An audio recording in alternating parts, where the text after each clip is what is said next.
Welcome. In this session on natural deduction, we'll explore satisfiability for predicate logic.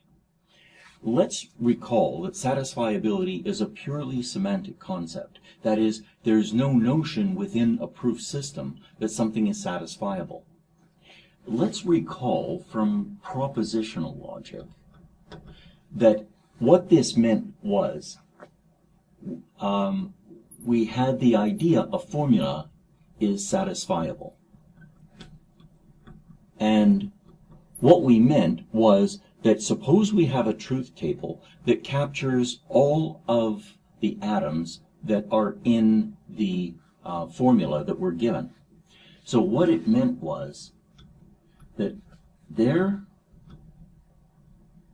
exists a row I of the truth table,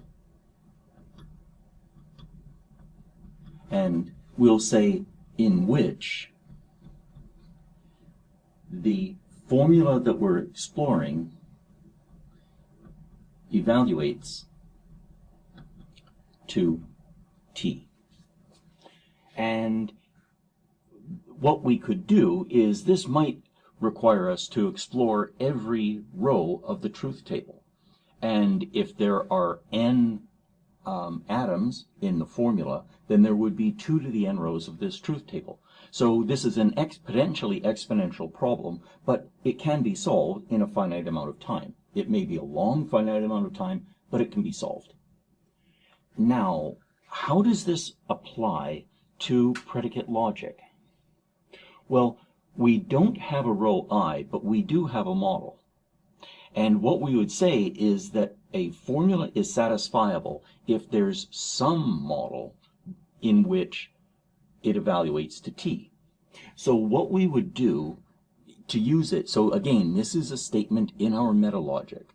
In our metalogic, we would say that there exists a model, and we're writing that as a script M, and then it has an environment of lookup table as needed. And we would say such that using this model that the semantic entailment using the lookup holds for that formula. So all we're asking is that there is some model that satisfies it. Let's look at a counterexample and an example. One example is we could say there exists an X such that X has property P, and there exists a Y such that Y does not have property P. And can you come up with a model in which this is true? All we need is just one model. So you might, for example, use the universe of discourse as the symbols 0 and 1. And the question is, could you come up with a predicate such that the predicate is true for one value and false for the other value? So if you could, then that would be a model for this formula, and that would mean that this formula is satisfiable.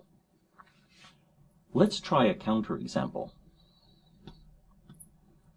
One counterexample is there exists an X such that X has property P and it's false that X has property P. What we would have to do is we would have to show, in this case, that it is false that there exists a model. That is, we would have to say for every possible model in which the universe of discourse is a non-empty set, that it's not possible to have this. So that, within a metalogic, requires some fairly careful reasoning, but I'm sure that you could do it if you sat down and you worked out that a model has a universe of discourse and now there's just one predicate. So that is what we mean in predicate logic when we say that a formula is satisfiable.